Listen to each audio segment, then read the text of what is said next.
Well, what I'd love to talk about, the future of cities. How do you see the forces that will shape the city of the future?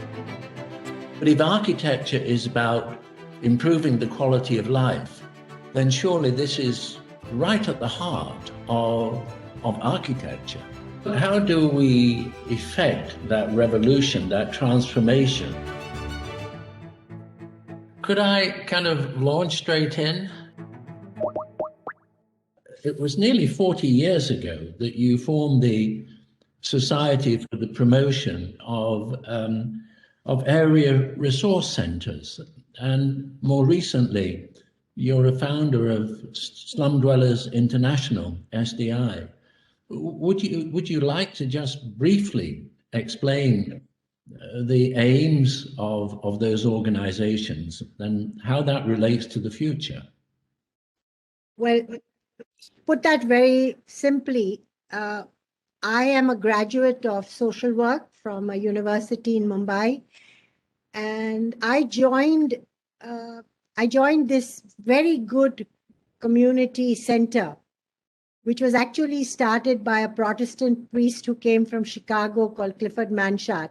And he started the whole social work movement based on his work in Chicago. And when I was very young, I became I was in charge of that organization. And what I realized is that we could be very efficient in delivering services to poor communities. But we were very hesitant to actually challenge the city in the way in which it was dealing with poor people who were living in the pavements, in the informal settlements, that got evicted in a regular basis in the 70s and the 80s when India faced a huge immigration into cities. So we had this ridiculous paradox where I could send kids to school, I looked after their health, I made sure that everything worked for them, and then every 15 days their houses got evicted. Their houses were demolished, and then we'd start all over again. So I felt, what is this Band-Aid stuff that I'm doing? And when I asked the trustees, whom I'm very fond of, I'm in touch with all of them even now, they basically felt very hesitant to confront the state and the policies that made all these people illegal and unacceptable. And all my friends who actually loved the work that I was doing, many of them are still board members of SPARC. They basically said, if you're going to do this for your whole life, why are you getting stuck in an organization that will not take your philosophy and adopt it? So we started this organization called SPARC, where we said we were an experiment of professionals who were going to do everything we could to become serious, symbiotic partners of people's movement. Just because we intellectually believed something, until we could convince the communities of the poor that it was the thing to do, and until we had the guts and the courage to take on the things that they said mattered, we would pursue this process or we would close down. And I had the miraculous opportunity to meet this colleague in his lifetime called Jokin Arputam. He died 3 years ago, who became my mentor and then the father of this movement, who had started an organization called the National Slum Dwellers Federation 10 years before we started, saying that NGOs just did what they could to get money. They did projects and then they left. But they never really took the issues that mattered to us. And so we don't want to work with these professional, young, idealistic people who thought they were doing us a favor. And he created this alignment. I mean, I could never have done this without having this movement of really angry slum dwellers whose full-time job was to go and support each other when there were evictions. And together, we created a third organization called Mahila Milan, which is Women Together, because we believe that women are the serious long-term managers of informal settlements, but they were never given that acknowledgement either by the men in their communities nor by the NGOs. And the men always, whenever I go to an informal settlement, 5 men come and tell us what the challenges of the slum are, and all the women sit at the back. And we said, we've got to breach that. And Jokin facilitated that. And so Mahila Milan and NSDF became the two grassroots movements that we worked with. And we started what Diana Mitlin, who was then with IIED in the UK in London, called the Federation model. And in 1992, after Nelson Mandela got released from prison, the Council of Churches invited us, along with many other activists, to meet the leaders of 80 townships in South Africa to develop a vision of how these people who had been pushed into these townships through the apartheid process would envision a new life for themselves. And through that, we started federations in South Africa. Archbishop Tutu was our patron, along with Mary Robinson. And before we knew it, in 1996, we formed Shack Dwellers International with 8 countries. And now we have 33 countries and 500 cities who are members. And we make a lot of noise.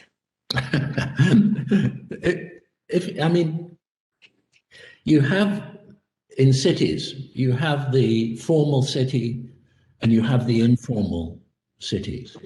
You have 14% of humanity who don't have access to clean water, electric power, sanitation, modern sanitation, adequate shelter to some degree or another. How do you see those challenges? Do you see relocation as the answer, or do you see renewal from within in terms of transforming those settlements? All of the above, both. In our work, we started off by being very angry with the state, very angry with our cities.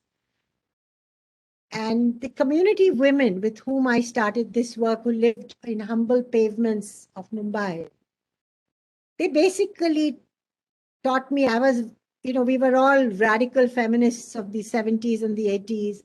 They basically told us that our families and our communities are our safety net.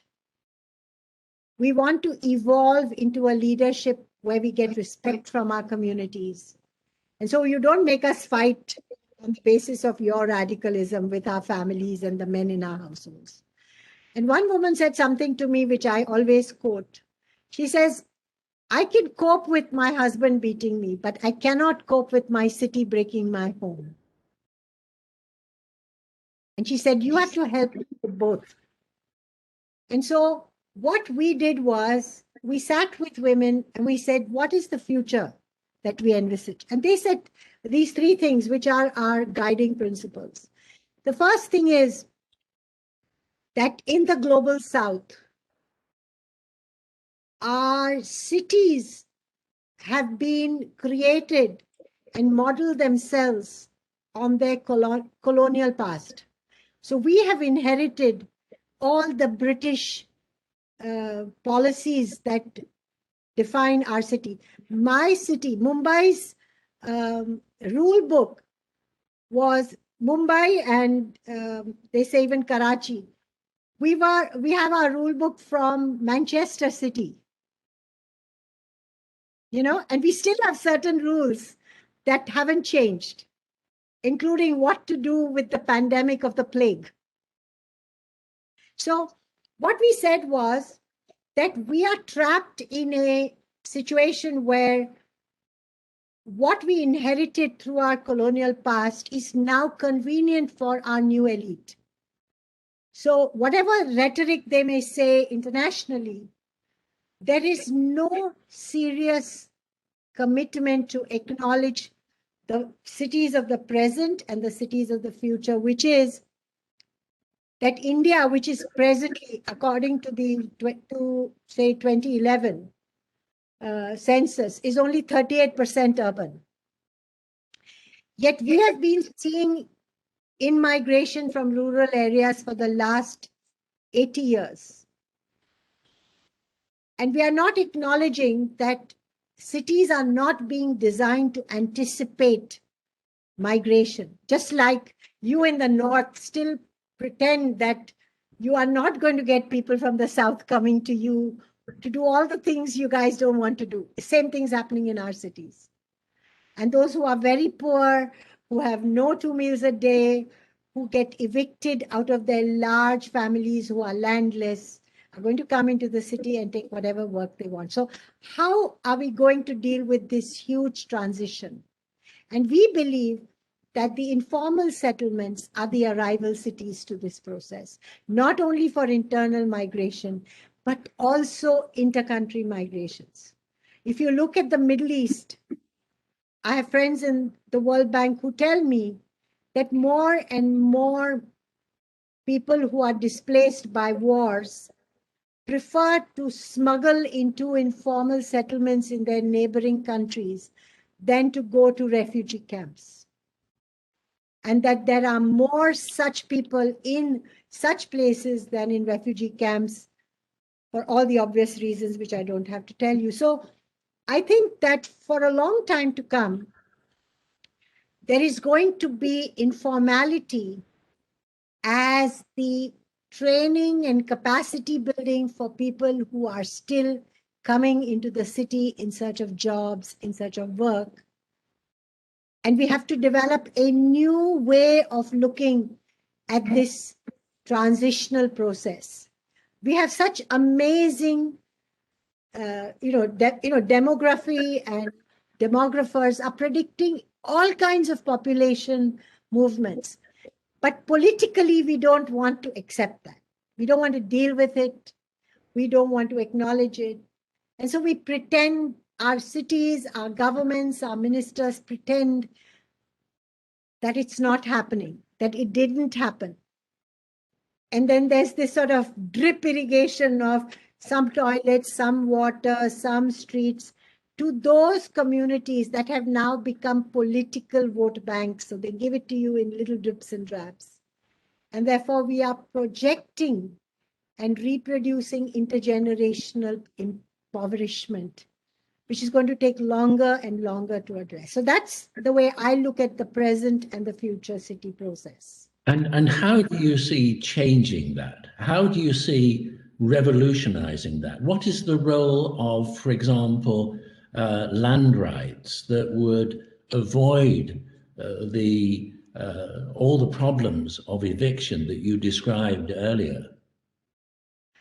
So, there have been many innovations that have been done in different cities and different countries. Unfortunately, before you can blink your eyelids, they get converted into opportunities for the formal city. So I'll give you a very interesting example. The government of Orissa won't like me for that, but I will say it anyway.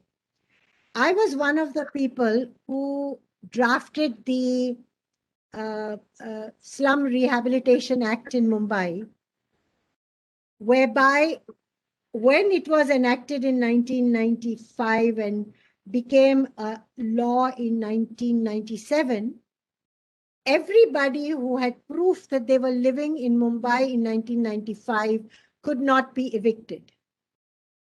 If they were living on land that could not be permitted to allow upgrading or reconstruction, then they were entitled to relocation. That was our contribution to the act. But let's see what happened in Mumbai. All the developers only took those projects where they would get transfer development rights to improve the number of housing FSI that they could get for elite housing. If you look at the housing stock that was built for the poor, you would hide your head in shame as an architect. It is disgusting in quality, in design, and in every way. You look at the infrastructure access that's not available to them. You look at the fact that in every place, the sludge and the tank for water, drinking water, were next to each other. And every monsoon they mix. So now this became so attractive to developers all over India. In Bhubaneswar, the Urban Development Department has taken this. And what have they done? They have given the land to builders. And then wherever the difference between the cost of construction and the sale doesn't fit into the government subsidy, poor people, and you've seen poor people in Odisha if you've been there, who earn 10,000 and 15,000 rupees, have to pay 2.5 lakhs to the developer. So this is what is happening to some very good legislation done in cities where the cost of land was 4 times more than the cost of construction, so the market cost subsidy could happen. But that's not the case in Bhubaneswar. That's not the case in 2/3 of India. But more and more states are taking that up. We said that this law should be reviewed in 10 years' time. It's 30 years, no renewal. So all I'm saying is that there's never going to be one act that's going to sort it out. We need intelligent ways to look at cities of different sizes and develop a recipe in which there's 2/3 scope for local ingredients and 1/3 which is based on universal social justice. And the day we find that solution, I'm sure we'll get the Nobel Prize for peace.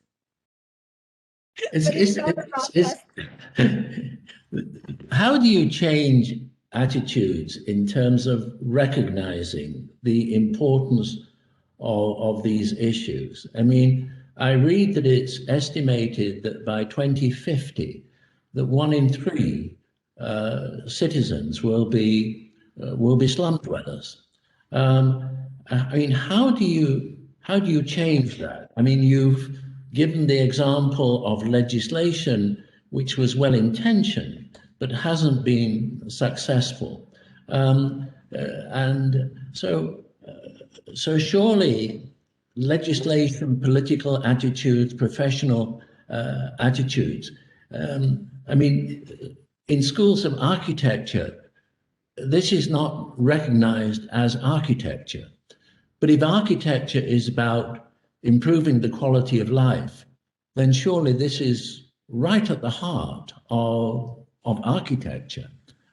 So from all your insights, how do you see some kind of revolution in terms of changing attitudes and making change in terms of the quality of the environment in terms of the future? So I don't think I have a full answer, but the trajectory that we are taking is as follows. I am trying to get associations of architecture schools to have embedded in all their curriculum working on issues of informality. So today, for instance, all the schools will do one, what will they do? They do one design studio. And what do they do in the design studio? They draw beautiful sketches of ugly houses. They romanticize the lives of the poor with those photographs and everything. But they're not looking at ventilation. They're not looking at building materials. They're not looking at hazards. They're not looking at public infrastructure. They're not looking at technology. So what people are, so when you talk to poor people, they say, that we can't fight, and I'm saying that we can't fight the global economic order today on our own. I mean, you may have read the Oxfam report this year, which was all over the place in January, which said that 7 to 15% owns 70% of the wealth of the world. We see that in our cities, we see that across countries, we see that across regions. So we're not going to solve the differential in poverty very quickly. But what we can do, and we cannot pretend that the transition to urbanization that is being predicted is not going to happen, or that countries will forget what they did for the last 50 years and suddenly change. So what we're saying is that there is a complete symbiosis between the rich and the poor in the cities. If you equalize what municipalities provide to all, which is clean drinking water, good quality infrastructure, which is water, sanitation, drainage, sewage, electricity, and now we can leapfrog in electricity. We can do it with solar. We can do it with other things. And we look at industry that provides the Lego form of incremental housing. Poor people contribute 90% of all informal, 98% of all informal dwellings have been created by poor people with money that they scramble around bit by bit. So how can we provide them designs, materials, and a system of incremental upgrading that they can do despite the state? Whatever, and let the state spend all its money on infrastructure, because people can't do infrastructure. Cities have to do infrastructure. So how do we do that? And how do we help these networks of cities and their mayors to put their rhetoric in practice, that they care about poor people, not come to them only for votes? That politicians and intellectuals and technology providers, I mean, right now in the climate space, we have to conserve water, we have to recycle things, we have to be careful about both solid waste and fecal matter. Where is that technology? When is it going to be universally available? And what are these universities and these professional institutions doing about that? I cannot get 5 colleges that are very fond of us. Their individuals come and work with us, do design, everything. They cannot put this into their system. They cannot. And the only way, the only thing that young students come to us and say, they come and tell community women, oh, you have a house which is 25 square meters. You must have ventilation on this side and that side. So the woman says, three of my walls are other people's walls. Right. Now give me another solution. Then they say, no, but you must have big walls. He says, you know what happens when I have big walls? I have peeping Toms when I'm changing clothes.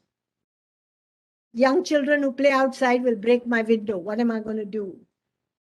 You know, but how can that happen? So those are our challenges and the alliances we need, because we have movements that will make it work, which will work at popularizing those processes.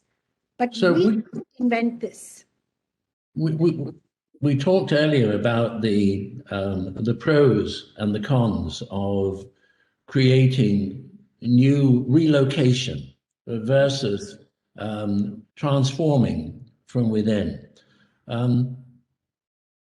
It would seem that these, and it's difficult to generalize because one size doesn't fit all, but largely these are communities of hope, not despair. They have a strong sense of identity, of place.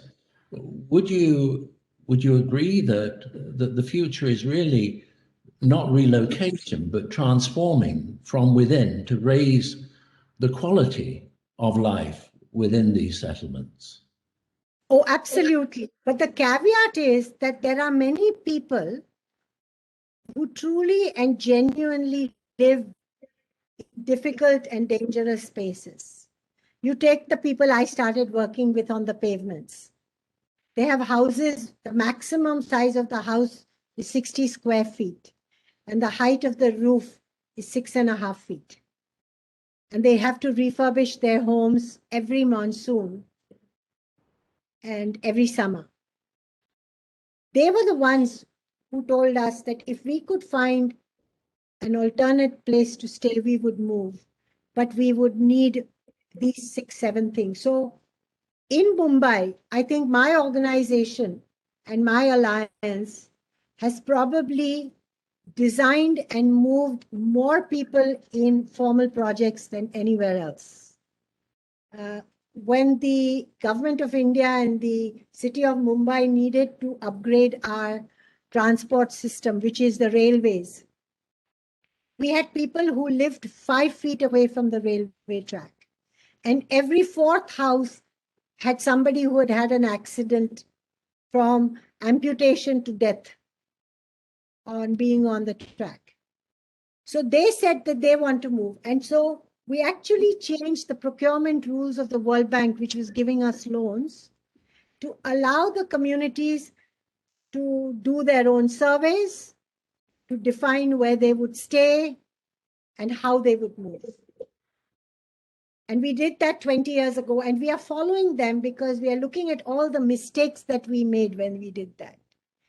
And we are actually working with the Metropolitan Regional Authority of Mumbai to look at the post-relocation challenges that we did not anticipate because we had done it the first time at this scale, and to include them and introduce them in the new things. Because people who live on the pavement, people who are living right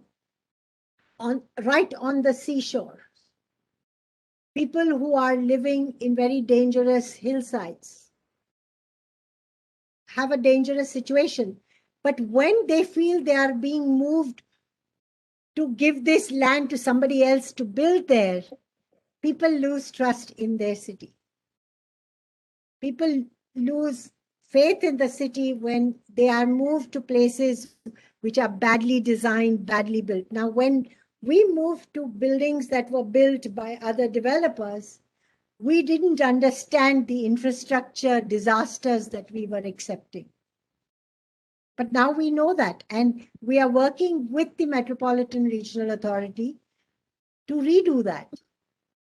So my sense is that when cities evolve and develop, relocation is a possibility so long as a very serious range of issues from transport, from wage earnings, from infrastructure of schools and health facilities, and all those things are also done.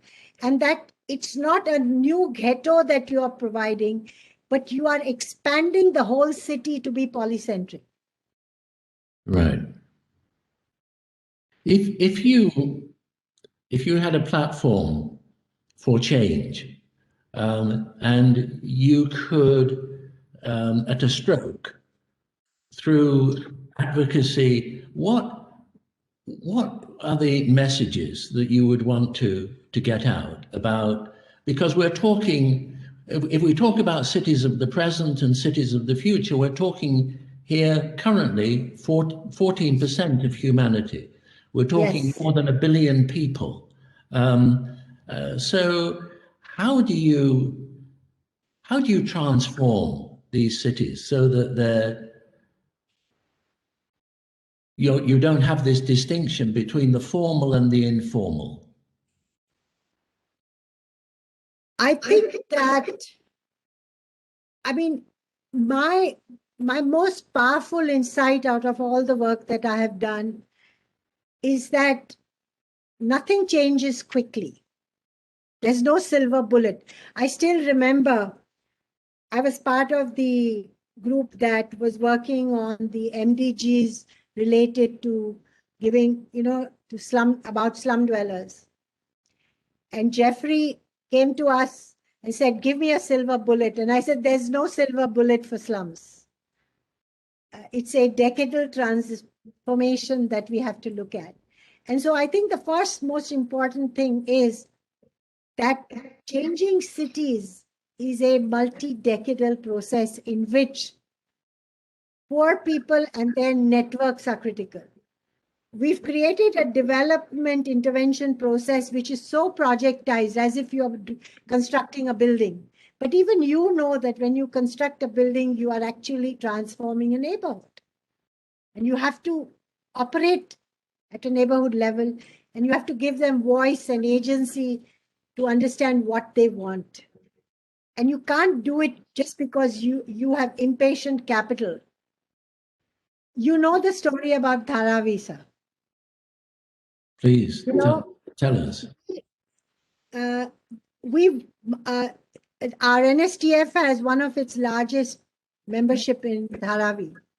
And so when the government started to consider redoing Dharavi, the residents were very upset at the initial proposition that the government would have would have this auction where 5 major developing consortiums would come and redevelop it.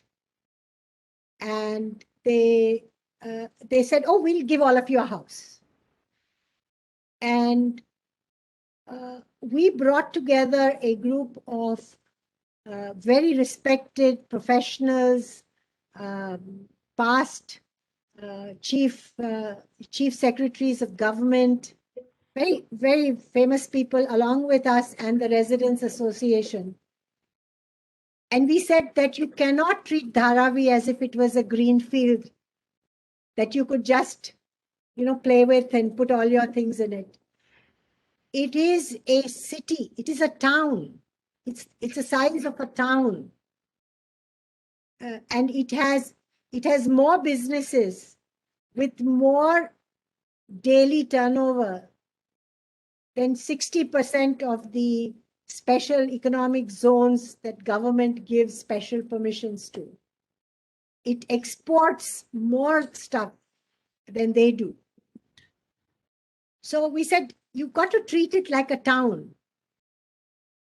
And you cannot believe that a bunch of uncaring external people with very good intentions will understand the aspirations of communities.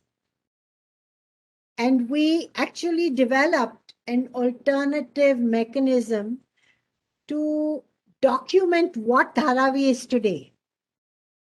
And it's a publication called Dharavi. And many famous people were brought in. And once, Rahul Mehrotra well. So Rahul had a event and he bought some international, very, very famous architects. And one of them, who was a European, I can't pronounce his name, came 3 days later and told me, Sheela, I've got a blueprint for Dharavi. In 3 days of me showing him Dharavi, he had a blueprint for Dharavi. I said, how are you different from my government that I'm fighting with? And then finally in 2014, that plan was scrapped. And even today, the residents are saying, we are 98 different communities of businesses and households. We have our own organizations. Come and talk to us. Design things with us. I can't find any agency with our government or with a group of people who will support this. But the residents of Dharavi want development. They want, their children want to live in better homes. But they want it in a way that works for them, which means time and energy to explore solutions that are not cookie cutters. It means being a good listener. Yes. And Yes. and everything that you're telling me is, in a way, music to my ears. I mean, it is about infrastructure. It is about investing in infrastructure. And that technology exists of autonomy, of being able to weave that in. But it does come down to design and the quality of design. Yes. And we need partnerships to make that happen. I want to give you another fantastic example from SDI. After Kenya got its new constitution, the governor of Nairobi invited our counterpart in Kenya to address the challenges of one of the largest industrial informal settlement. It's like Dharavi. And said, we'll give you 2 years. We'll designate it as a special planning area. It's called Mukuru. And they said, you develop its plan. And this amazing group got 40 organizations, including us, to work in 8 groups, which represented the 8 departments of the Nairobi County working with Nairobi, and has developed this amazing infrastructure plan. And now it has become a president's project, and all the roads and the basic infrastructure is being formed. And if you have the time and the inclination, I would love you to look at that. Because what we're trying to do here is to say, give communities a chance to design something with a time frame that they need, and they will produce not a beautiful aesthetic solution, but they will produce a practical solution, which is a staircase to their transformation. So we're trying to see how in all large informal settlements that the government and the UN Habitat have banged their heads to do something and not done something, to give this model a chance. So we have to raise the profile of the issues. Yes. And this series is exactly about that. So thank you so much. I think your message is one of optimism, hope, and a belief in the future. If you had one final word, one final message that you wanted to get out, what would it be? You know, the pandemic has taught all of us a reality to be humble and see all of us are sitting in one boat. You know, it doesn't choose who to affect. It's not a poor people's illness. It's a global illness. Sure. And only those who work collectively can support themselves. And we need to expand that as cities. We have to see ourselves as a collective microcosm of the world and not this distinction. So we're going to have poverty, we're going to have elite, we're going to have some who consume more than the others. But in the end, if we want to save our planet, that transformation will happen in cities. If it doesn't happen in the cities, it's not going to work for the planet because we consume everything. It's totally about cities. Totally about cities. And yet, in everything to do with adaptation, about resilience, about SDGs, the cities are like this. The mayors may talk till the cows come home, but our agenda is not central. It's action. Yeah, we have to make it central and we have to do it together. And all of us who are fighting with each other have to shake hands. I think it's a great message and it's a great note to end on. Thank you so much. Thank you. Thank you.